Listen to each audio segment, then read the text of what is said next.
દર વર્ષે ભારતમાં હજારો લોકો સાપ કરડવાથી જીવ ગુમાવે છે, પરંતુ શું તમે જાણો છો, મોટાભાગના સર્પદંશના બનાવો થોડી સાવચેતી રાખવાથી ટાળી શકાય છે. સર્પદંશ એક અકસ્માત છે જેને ટાળી શકાય છે.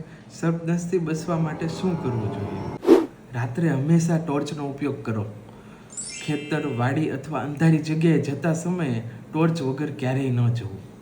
ખેતરમાં કામ કરતી વખતે મજબૂત બૂટ અને લાંબા પાયજામા પહેરવાથી કરડવાનો ખતરો ઘટે છે.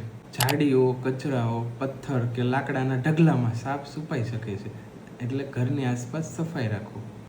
જ્યાં ઉંદરો વધારે હોય ત્યાં સાપ આવવાની શક્યતાઓ વધારે હોય છે, આથી ઉંદરોને દૂર રાખો.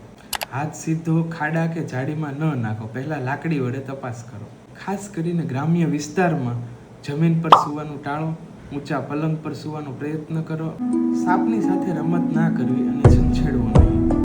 આ માહિતી તમારા પરિવાર અને મિત્રો સુધી શેર કરો, કદાચ કોઈનો જીવ બચાવી શકાય.